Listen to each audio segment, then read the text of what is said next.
നമസ്കാരം, എല്ലാവർക്കും സത്തൻ മെനുവിലേക്ക് ഹൃദയം നിറഞ്ഞ സ്വാഗതം. ഞാൻ നീതു.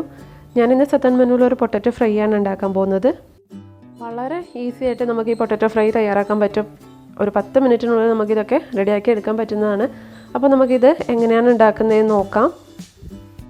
വീഡിയോയിലോട്ട് പോകുന്നതിന് മുമ്പേ നിങ്ങൾ ആദ്യമായിട്ടാണ് ഈ ചാനൽ കാണുന്നതെങ്കിൽ സബ്സ്ക്രൈബ് ചെയ്യാൻ മറക്കരുത് കേട്ടോ. കൂടെയുള്ള ബെല്ലൈക്കൺ മറക്കാതെ ക്ലിക്ക് ചെയ്യുക. ഞാൻ അടുത്ത പ്രാവശ്യം വീഡിയോ അപ്ലോഡ് ചെയ്യുന്ന സമയത്ത് നിങ്ങൾക്ക് നോട്ടിഫിക്കേഷൻ കിട്ടും. അപ്പോൾ നമുക്ക് റെസിപ്പിയിലോട്ട് പോവാം. അപ്പം ഞാനതിന് വേണ്ടിയിട്ട് ഇവിടെ ഒരു 3 മീഡിയം സൈസുള്ള പൊട്ടറ്റോ നന്നായിട്ട് പുഴുങ്ങിയിട്ട് അതിൻ്റെ തൊലിയൊക്കെ കളഞ്ഞ് ഇതുപോലെ കട്ട് ചെയ്ത് വെച്ചിട്ടുണ്ട്. അപ്പം നിങ്ങൾ കട്ട് ചെയ്യുന്ന സമയത്ത് ഒരുപാട് ചെറുതായിട്ട്, അതായത് ചെറിയ കഷ്ണങ്ങളായിട്ട് കട്ട് ചെയ്യരുത്. അതേപോലെ തന്നെ നല്ല വലിപ്പമുള്ള കഷ്ണങ്ങളായിട്ടും കട്ട് ചെയ്യരുത്. കാരണം മസാലകളൊന്നും അതിനകത്ത് പിടിക്കില്ല. ചെറുതായിട്ട് കട്ട് ചെയ്താൽ പെട്ടെന്ന് പൊടിഞ്ഞു പോകും. അതുകൊണ്ട് ഞാനിപ്പോൾ കാണിച്ചിരിക്കുന്ന ഒരു സൈസിൽ കട്ട് ചെയ്തെടുക്കാം. അപ്പോൾ നമുക്കതൊന്ന് ഫ്രൈ ചെയ്തെടുക്കാം. അപ്പോൾ അതിന് വേണ്ടിയിട്ട് ഞാനൊരു പാനിൽ ഒരു 2 ടീസ്പൂൺ എണ്ണ ചൂടാക്കിയിട്ടുണ്ട്. അപ്പോൾ നിങ്ങൾ പൊട്ടറ്റോ റോസ്റ്റ് ഉണ്ടാക്കുമ്പോൾ, അതായത് ഫ്രൈ ഉണ്ടാക്കുമ്പോൾ കുറച്ചധികം എണ്ണ യൂസ് ചെയ്യുവാണെങ്കിൽ അതിന് ടേസ്റ്റ് കൂടും. ഇത് നിങ്ങളുടെ ഇഷ്ടം. അപ്പോൾ ഞാനിതിലേക്ക് എണ്ണ ചൂടായ സമയത്ത് ഒരു 1/2 ടീസ്പൂൺ കടുകിട്ട് പൊട്ടിച്ചിട്ടുണ്ട്. കടുക് പൊട്ടിക്കഴിയുമ്പോൾ ഏകദേശം ഒരു 1/2 ടീസ്പൂൺ ഉഴുന്ന് കൂടി ചേർത്തിട്ടുണ്ട്. അപ്പോൾ അതിൻ്റെ കൂടെ ഒരു കതിര് കറിവേപ്പില കൂടി ചേർത്തിട്ടുണ്ട്. അപ്പോൾ ഇതെല്ലാം ചൂടായി വന്ന സമയത്ത് നമ്മൾ കഷ്ണങ്ങളാക്കിയിട്ടുള്ള, അതായത് വേവിച്ചിട്ട് കഷ്ണങ്ങളാക്കിയിട്ടുള്ള ഉരുളക്കിഴങ്ങ് ചേർത്ത് കൊടുക്കാം. അപ്പോൾ നിങ്ങൾക്ക് വേവിക്കാതെയും ഇത് ഉണ്ടാക്കാം. അപ്പോൾ അങ്ങനെയാണെങ്കിൽ ഡയറക്റ്റായിട്ട് ഈ ഒരു സമയത്ത് നിങ്ങൾ പൊട്ടറ്റോ ഇതുപോലെ കട്ട് ചെയ്തിട്ട് ഇതിലേക്ക് ചേർത്തിട്ട് ചെറിയ തീയിൽ ഇതൊന്ന് വേവിച്ചെടുക്കുക. വെള്ളമൊന്നും ഒഴിക്കേണ്ട ആവശ്യമില്ല. അഥവാ വെള്ളം വേണമെന്ന് തോന്നിയാൽ ചെറുതായിട്ടൊന്ന് തളിച്ച് കൊടുക്കുക. അപ്പോൾ ഇതിങ്ങനെ എണ്ണയിൽ കിടന്ന് ഇതൊന്ന് റോസ്റ്റ് ചെയ്യണം. അപ്പോൾ അതിൻ്റെ കൂടെ തന്നെ നമുക്ക് ആവശ്യത്തിന് ഉപ്പ് കൂടെ ചേർത്ത് കൊടുക്കാം. ഇപ്പോൾ നിങ്ങൾ വേവിക്കാതെ ഇടുവാണെങ്കിൽ തന്നെ ഉപ്പ് ചേർത്തിട്ട് വേവിക്കാൻ ശ്രദ്ധിക്കുക. ഇതിന് ചെറിയ തീയിൽ നമ്മൾ ഈ എണ്ണയിൽ ഇട്ടിട്ട് ഒന്ന് ഫ്രൈ ചെയ്തെടുക്കണം. അപ്പോൾ അതിൻ്റെ പുറം ഭാഗമൊക്കെ ഒന്ന് ഫ്രൈ ആയി കിട്ടാൻ വേണ്ടിയിട്ടാണ്. ഒരുപാട് അങ്ങ് ഫ്രൈ ചെയ്യേണ്ട ആവശ്യമൊന്നുമില്ല. ചെറുതായിട്ടൊന്ന് ക്രിസ്പി ആയാൽ മതിയാവും. അപ്പോൾ നമ്മുടെ പൊട്ടറ്റോ ഒക്കെ നന്നായിട്ട് റോസ്റ്റായി വന്നിട്ടുണ്ട്.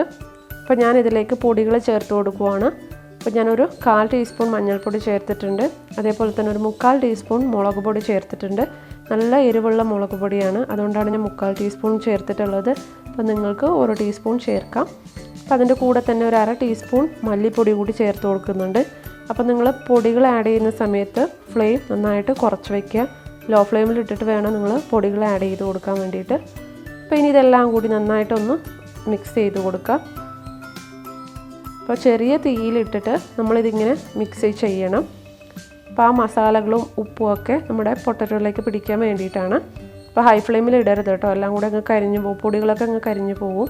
അപ്പോൾ ഫ്ലെയിമിൻ്റെ കാര്യം പ്രത്യേകം ശ്രദ്ധിക്കണം.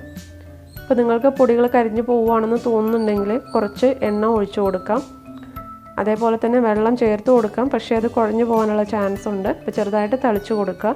ഒരുപാട് അങ്ങ് ഒഴിക്കരുത്, ചെറുതായിട്ടൊന്ന് കയ്യിൽ തളിച്ച് കൊടുക്കാം. അപ്പം ഇതൊന്ന് റോസ്റ്റായി വരട്ടെ. ആ പൊടികളിലൊക്കെ മസാലകളൊക്കെ ഉരുളക്കിഴങ്ങിൽ പിടിക്കണം. അപ്പോൾ ഇതാ നോക്കിക്കേ, നമ്മുടെ മസാലകളൊക്കെ പൊട്ടറ്റോയിൽ നന്നായിട്ട് പിടിച്ചിട്ടുണ്ട്. ഇപ്പോൾ ഉപ്പൊക്കെ പിടിച്ചിട്ടുണ്ട്. ടേസ്റ്റ് ചെയ്ത് നോക്കാം നിങ്ങൾക്ക് ഈ ഒരു സമയത്ത്. എരിവ് വേണമെന്നുണ്ടെങ്കിൽ ആഡ് ചെയ്ത് കൊടുക്കാം കേട്ടോ. അപ്പോൾ ഇതാ നമ്മളുടെ ടേസ്റ്റി ആയിട്ടുള്ള, വളരെ ഈസി ആയിട്ടുള്ള പൊട്ടറ്റോ റോസ്റ്റ് ഇവിടെ തയ്യാറായിട്ടുണ്ട്. ഇപ്പോൾ നല്ല ചൂട് ചോറിൻ്റെ കൂടെയൊക്കെ കഴിക്കാൻ നല്ല ടേസ്റ്റാണ്. അപ്പോൾ ഈ പൊട്ടറ്റോ റോസ്റ്റ് വളരെ ഈസി ആയിട്ട് തയ്യാറാക്കാൻ പറ്റുന്ന ഈ പൊട്ടറ്റോ ഫ്രൈ നിങ്ങൾ എല്ലാവരും തയ്യാറാക്കി നോക്കണം. എന്നിട്ട് അഭിപ്രായം പറയാൻ മറക്കരുത് കേട്ടോ. വളരെ പെട്ടെന്ന് നമുക്ക് ഇത് തയ്യാറാക്കാം. അപ്പോൾ എപ്പോഴും പറയുന്നത് പോലെ ഈ വീഡിയോ ഇഷ്ടപ്പെട്ടിട്ടുണ്ടെങ്കിൽ ലൈക്ക് ചെയ്യാനും ഷെയർ ചെയ്യാനും കമൻറ്റ് ചെയ്യാനും ഒന്നും മറക്കരുത്. അതേപോലെ തന്നെ ചാനൽ സബ്സ്ക്രൈബ് ചെയ്യുക. അപ്പോൾ നമുക്ക് വീണ്ടും കാണാം. താങ്ക്